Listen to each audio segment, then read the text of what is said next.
Yash, I got a question about smoking weed. And does that cause relapse? Does it make semen retention harder? Yeah, it does. And here's why. I'm going to read the question, but I just want to say it's like when I'm ingesting chemistry that's affecting my mind, I'm not in the fullness of myself. Now, one can say, yeah, but it makes me creative. And by the way, I'm not against weed, man. Like, I'm not against anything. This is the thing. Like, whatever. But I'm just speaking from my experience and those who I've worked with. Now, if you're exempt from this, then it's all good. Then you smoke your weed. If it doesn't bother you, like, do what you got to do. What I've found when I was smoking it back in the day, it would dull my mind. Now, I didn't finish my thought. People say, like, it makes me creative and it opens channels. Yeah, it does, but it's duality. It opens channels, it also closes channels. And the channels that it closes, that effect of that is like there's a kind of a dullness. There's like what do you call it? Like a dross over my mind when I would do it. And it would also stimulate my nervous system. It gave me like a pseudo relaxation, but underneath that there was an edginess. Okay, that edginess of the nervous system combined with the dross that was over my mind, it made it to where when I would get the obsession to do PMO or to edge, I'd be more powerless over it because the weed would it'd just be like, whatever, man, just do it. you know, you know. So that's the thing. That's why, in a nutshell, that it just didn't serve me. It wasn't helpful. The, we want to be chill in a natural way using our own chemistry. This is what we want because our own internal chemistry, it's balanced. It doesn't have a duality basically.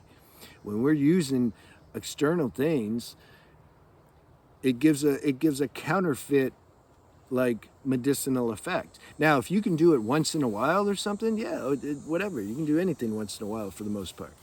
But if you're addict type, got that addict mind, and you do it, and you want to do it again, and then you're like, because that's how I'm like, this works. Why not do it all the time? It didn't make any sense to me to limit things, and because I wasn't trying to follow some concept that I absorbed from society that says, well, you shouldn't do things too much. No, I always did everything I wanted to do. You know, I was my own doctor and prescriber and everything. So then I learned. That's a good thing about that. Bad, negative thing you can get maybe in trouble. The positive thing is when you learn direct from personal experience. What is it called? An empiricist. When your knowledge comes from that, you know. Nobody has to tell you. You just know, like you've done it. You've experimented. Your body's the laboratory, and you're the experimenter, and you're doing your own scientific method, and so your results aren't skewed. You just know, you know. So let's read his question. It's a short question. It's from Cabral Engineering. Can you do a video about drugs on semen retention, like weed, shrooms, alcohol? Now, I'll tell you right now, shrooms are better than alcohol and weed. Weed's probably a little better than alcohol. I'd put alcohol at the bottom of the list. There's just no medicinal effect from that at all, unless maybe if you're in South America and they make their own alcohol. I never liked alcohol though. It didn't resonate with me, so I can't really speak on too much about it because I just never did it much. I just didn't like it, you know. So weed's a little higher than that. Shrooms though is better. Shrooms is a more evolved plant. It's like the difference between going to I don't know, let's say Buddha was here and he was teaching yoga. Do you want to go to him or do you want to go to some community, yoga teacher? See, it's different.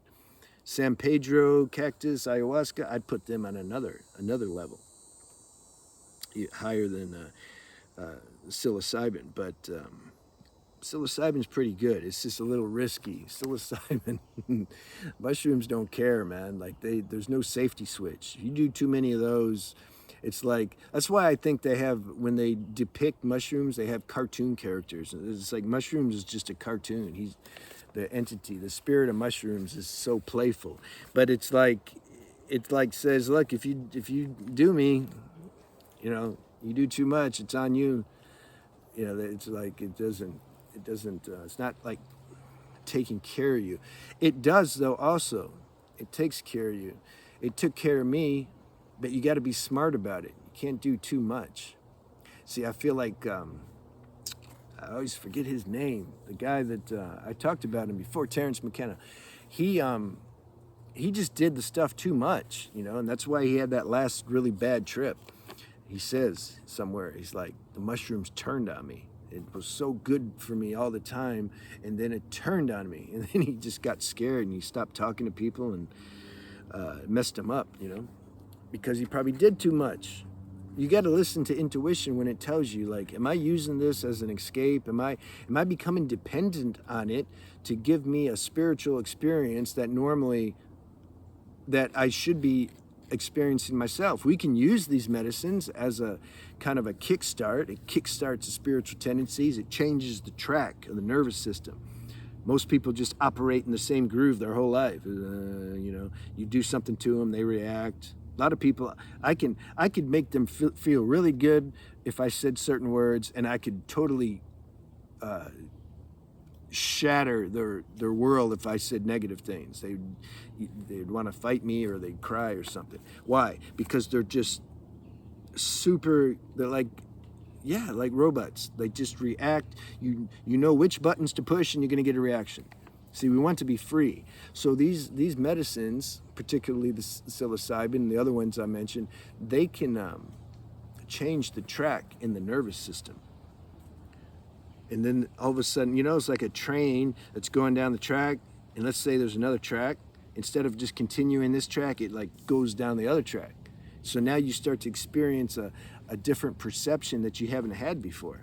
And that creates a certain limitless, you're less limited, and there's more space, you're more vast. This is what the medicines did for me when I first tried them. I didn't even try them till I was in my mid-30s, and I'd already done a bunch of inner work and fasting and all kinds of things, so I was purified for the most part. I just enjoy the medicine all the time.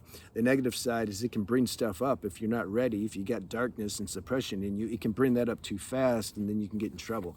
But I feel like I'm getting into like a medicine video, so we're supposed to be talking about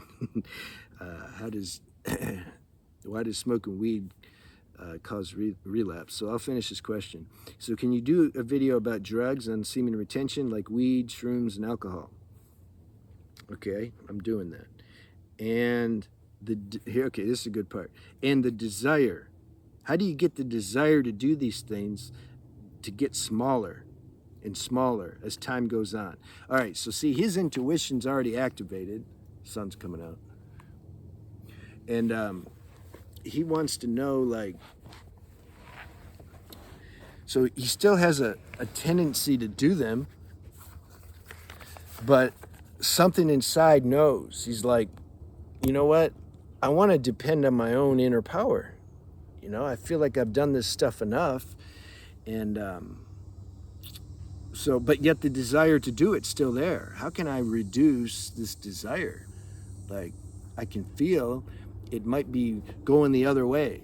Meaning, at first, doing the medicine was like, yeah, full on. I found it. This is the elixir.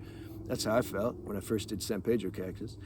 But then later, I also felt, after some years of doing it too much, I'm like, wait, this is blocking me.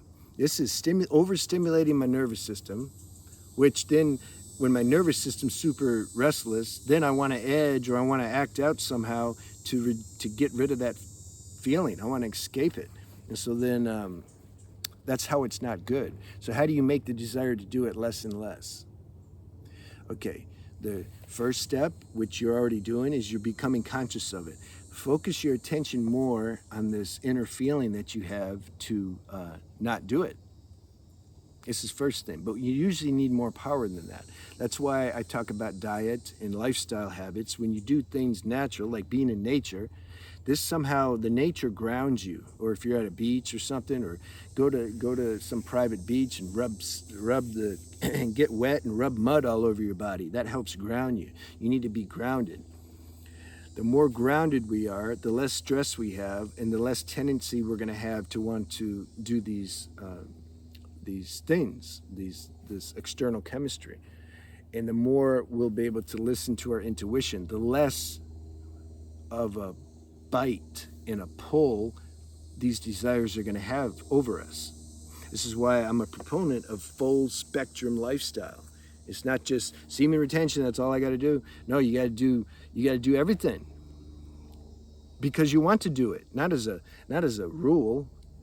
It shouldn't be sweaty work to get your life balanced. I don't try to do anything. I live a super, you can say, healthy life because I want to. It's no effort. It would be effort if I stopped doing it, you see? So you got to somehow do these healthy habits, and then you're going to become addicted to that. That's a healthy addiction. Something inside is just going to be like, yeah, like this is where it's at. I'm going to go into nature instead of getting drunk or getting high. You get to where, this is what I want to say, your natural state is higher than what these things can give you. When you reach that, you're good. You just can't do it then. You just don't want, it would be a big compromise to do it. I'd done that too. I was with a girl that wanted to do it, and it was Christmas, and I said, okay, I'll do it. And after I did it, we smoked some weed. I was like, damn, I can't wait for this to go away. I wanted to be back in my natural state. It just felt overstimulated. But now back in the day, it was the opposite. I would do it and I'd be like, oh, good. I'm away from my mind finally. It's evolution, you know? And the real addicts, you got to go to like Narcotics Anonymous or Marijuana Anonymous. I mean, you know, and the real addicts go to a rehab for 30 days and just get clean and get that stuff out of your system. That's what I had to do when I was a teenager. I could not stop on my own. And I was losing my mind. The more I did it, the more I just couldn't come down, man. I just felt weird all the time. And I thought I was going crazy, and I probably was. But I couldn't stop. So I had to go to a rehab and get some help. And then after that, I continued to just go to meetings for maintenance because I like the meetings. I mean, some of my best friends are in the meetings. I'm in Florida right now, and I'm trying to reach a couple people that I haven't seen in like 12 years, and they're from meetings, you know, because this is our friends, the people who we can relate with and who have a similar frequency and similar, you know, kind of nature as us. Like, we're going to resonate with them.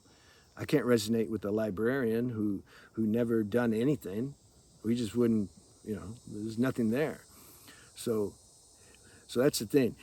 Use semen retention, lifestyle, everything, diet. See if that's good enough. And because some people can just shake it off. You just be like, yeah, this is stupid, I'm done. Other people, we need a little more. We need some more tools. Well, God put them there. Put these tools here. You can go to meetings. If you really need something, go to a rehab or a detox center or something. And then you'll get good. Everybody can be free of this if you really want to be free of it. And